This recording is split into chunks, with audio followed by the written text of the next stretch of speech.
When you think about good value vehicles in GTA Online, what's the first thing that comes to your mind? Because many new players waste all their cash on cheap sports cars like the Dinka Jester and the Massacro, thinking that a fast ride will help them complete missions faster. And because a car is cheap, it must also be good value. And while that's not entirely false in its own right, there's a lot more work involved in doing a mission than just having a decent sports car, and good value doesn't necessarily mean cheap. So in today's video, what I'm about to do is give you my personal top 15 list of the best value vehicles in GTA Online. We've got cars, we've got bikes, and we've even got weaponized aircraft in here, but they all have one thing in common. Either they safely transport you from point A to point B, or they help you make lots of money. And sometimes they're just plain fun to drive and customize. Like the first vehicle on my list, the Sultan RS. It's not a speed demon, it doesn't even have armor, and it certainly won't wow you with its lap times in races. However, the Sultan RS is easily one of the most fun cars to customize in the entire game, and what's fascinating is that it all starts with the humble Sultan, which you can steal for free off of an NPC on the streets. Then by spending $795,000 of bennies, you can upgrade your normal Sultan into the Sultan RS, which has a plethora of body, engine, and interior mods that make it a tuner's dream car. No two Sultan RS builds are the same, and you can trick it out to make it look like a rally car, or you can turn it into a street racer with neons and giant spoilers. Heck, you can even slam it to the ground and recreate Sean's Tokyo Drift Evo from the third Fast and Furious movie if you want. The possibilities for customization with the Sultan RS are truly limitless, and once you're finished, you'll realize that not only does this car look great, but it also goes fast. According to Bruffy1322's testing, the Sultan RS is only a couple seconds behind the 10F widebody per lap, and it's on par with the Ubermax Cypher, which we all know is an excellent sports car. However, good looks and decent performance ratings aren't enough to keep you alive in free roam lobbies alone, because like it or not, if your vehicle can't tank a few homing missiles without immediately exploding into a ball of flames, you might as well call GG's and quit, because anytime you do a sell mission for your business, anytime you go out to source some equipment for your heists, you will have one of these a-holes trailing you around the map, waiting for that crosshair on the screen to turn red so he can shove a missile up your tailpipe. Fortunately, one of the best counters to this type of player is also one of the best value cars in the game, and it's this, the Ocelot Virtue. Normally, you'd have to pay $2,980,000 for this car, which if you're a new player, you absolutely shouldn't. That's just an outrageous amount of money for an EV supercar. Instead, go here to this liquor store in Sandy Shores, meet up with Dax, and do both the first as well as last dose series of missions for him.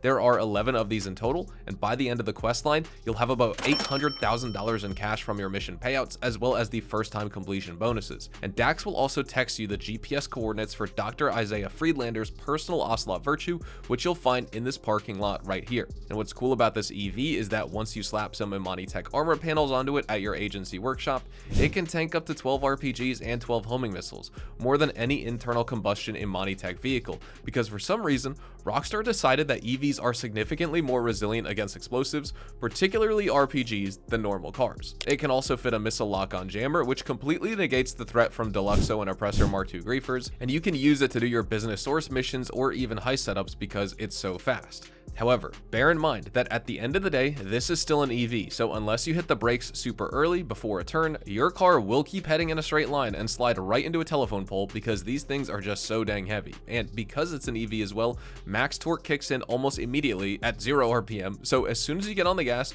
you need to feather the throttle, otherwise you'll keep spinning all four wheels as you try to exit from a turn. My next value pick, the nightshark, has certainly fallen out of favor in recent times due to the introduction of Imani Tech vehicles like the Virtue we just spoke about, but there's no Imani Tech car in the game that can tank up to 27 homing missiles, and for just $1.2 million, the nightshark is easily one of the best value armored cars that you can buy, plus it's really fast for its size, and it can outrun most unarmored SUVs in the game as well. Car number 4 is the Duke of Death, and if you spent any time at all on YouTube watching GTA 5 content, you already know why this thing is so heavily recommended, but if you don't, I'll break it down for you. First off, this car is free, 100% free for every player, new gen, old gen, doesn't matter. Just go on to Warstock Cash and Carry and grab yourself a Duke of Death for $0. Then you have the armor. While Imani Tech vehicles require you to purchase an agency and then upgrade it at the vehicle workshop, your Duke comes with excellent armor from the factory, no upgrades required. And once you do get that Imani Tech workshop, you can do a quick missile jammer upgrade for a couple $100,000, which will make you immune to missile lock-on in public lobbies, transforming the Duke of Death from an invite-only lobby special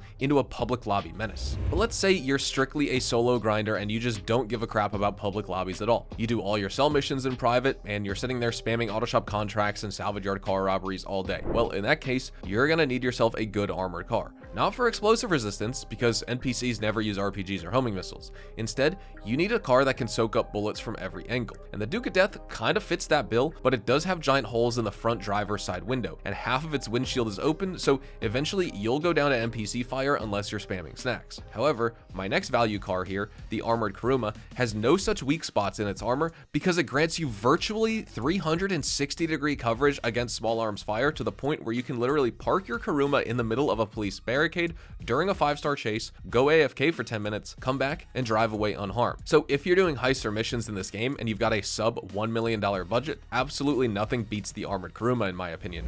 On the other hand of the armor versus speed spectrum, we've got the Bati 801RR, which at $15,000 is one of the cheapest items you can buy in GTA Online, and it provides 0 armor, so you have to be careful during heists. But if you know how to use snacks, and if you're the type of player who relies on hit and run tactics, you won't find a better speedrunning vehicle than this right here, at least when you're still low rank and broke, because later on you'll get much faster cars, but early on, if you're doing heists like collecting Bell and the No Way Out questline, where speed matters more than armor, you absolutely must get yourself a Bati 801RR. It will also carry you through time trials and bike races, and it was recently updated with a missile jammer, which means it's not a bad choice in public lobbies now either. Next up, we've got one of my favorite value airplanes in the game, the Western Rogue, and this is considered by many veteran dogfighters to be the ultimate training aircraft because it prepares you for more advanced planes like the Pyro and the Starling. The Rogue is cheap, but very fast. It's well armored as it can tank 3 homing missiles or 2 explosive sniper rounds, but it doesn't sacrifice any mobility to achieve that. In fact, the Rogue is one of the best aircraft in the game for a turning fight if you equip it with the race handling package, and it packs every weapon you could ask for in a fighter jet. It has explosive machine guns, it has homing missiles, it has bombs, it even has countermeasures in the form of chaff and flares, so if your enemy slips up and overcommits, you can punish him with an autocannon barrage to the face. The Rogue honestly gets a must-buy recommendation from me if you want a high-value fighter aircraft and you're on a budget. Then, if you want the most awesome stunt bike in the game, I've got it right here. The Nagasaki BF400, which is so good that you can pull a wheelie while climbing a mountain. If you're doing stunts, if you're off-roading, there are few bikes that can stand up to the BF400. The Manchester Scout is a great alternative if you want a fast dirt bike, but it's over twice as expensive as the BF400 and doesn't quite have the same level of acceleration or braking. At number 9, we've got the Stromberg, which most people view as a worse version of the Toreador, and it certainly is, but you've got to understand that this is the OG submarine car and it existed well before the Toreador. Plus, it costs just $1.9 million with the trade price, which you can unlock by doing a doomsday heist setup. And for that money, you're getting a fully weaponized car from the factory with built-in machine guns, missiles, and torpedoes. It also comes with armor pre-installed, allowing it to tank 6 homing missiles and 2 RPGs, the same as the Toreador, by the way. It doesn't have the top speed of the Toreador or the rocket boost, but the homing missiles on the Stromberg are pretty evenly matched with the Toreador in terms of tracking and aggressiveness, so you can easily defend yourself in public lobbies with this vehicle, and you can even use it in missions, unlike the Toreador. The only real weakness of the Stromberg, though, when you compare it to the Toreador, apart from its slower speed, is the missile cap of 25, while the Toreador comes with infinite homing missiles. Vehicle number 10 on my list is the incredible Sparrow helicopter, and I say incredible because not only is this the fastest helicopter in the game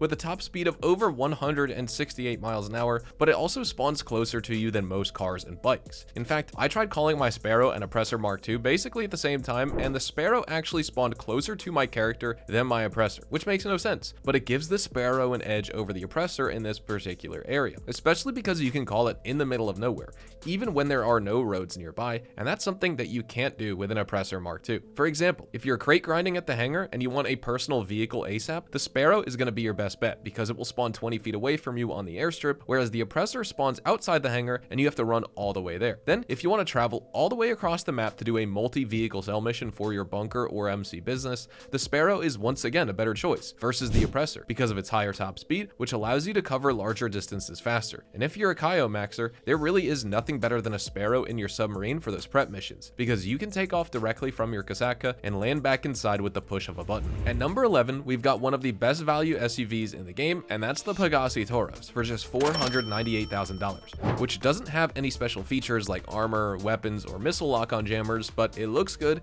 and it goes really fast for how big it is. The Tauros is genuinely nimble for an SUV with excellent excellent acceleration, braking, and handling, and it will completely embarrass dedicated sports coupes at the racetrack if you know how to drive it. Plus, it seats 4 people, so you can carry the whole squad with you whenever you're doing free roam activities or missions. Next up, we've got the Terabyte, and even in its base configuration with just the regular touchscreen computer, it's one heck of a bargain as you can start source missions for all your crate warehouses and hangar, but once you add that master control terminal upgrade from the Garment Factory Bureautech mod shop, the Terabyte is transformed into a mobile operations center. No, not that MOC, I'm talking about a real operations center that lets you control every business in the game with a few button presses, and that's what's neat about this master control terminal. Unlike the one in the arcade, is that this one comes to you, no matter where you are on the map. Also, if you're really loaded with cash, you can use the Terabyte to call a second Oppressor Mark II right after your first one is destroyed, and here's how you do it. You call your personal vehicle Mark II. Then once it gets destroyed or runs out of missiles, you open up your interaction menu,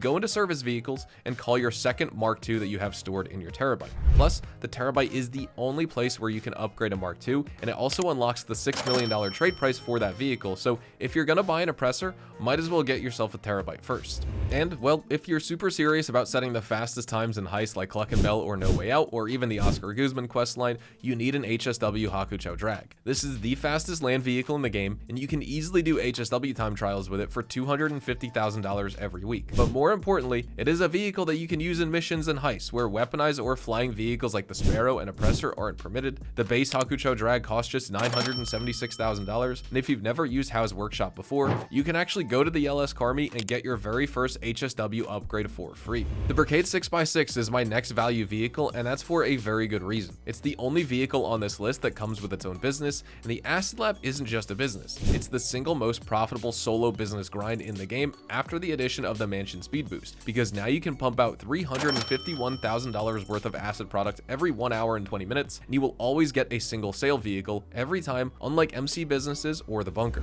Lastly, for the #1 best value vehicle in the entire game, we've got the most obvious pick of them all, the Kosatka submarine, which unlocks Cayo Perico, and in this heist, it's still the fastest way to earn $1 million solo in 2026. I've already made a bunch of guides on Cayo, so go ahead and check those out if you're a Cayo maxer, but make sure first you have $2.2 million saved up for that Kosatka submarine, and then buy it immediately because it's just that good. And those are all my top 15 best value vehicles in GTA Online. Let me know down in the comments if you think I missed out on any vehicles, and if you've got any value vehicles of your own that you like to use all the time, well, let me know down in the comments below. Thank you so much for watching. Don't forget to drop a like on this video if you found it informative. Consider subscribing to the channel if you are new and you want to stay updated with more GTA 5 online content daily. Check me out over on Twitch, Twitter, and Instagram, specifically twitch.tv/hazardoushtv for more GTA Online money grinding live streams. And I will see you guys in the next one. Adios, amigos.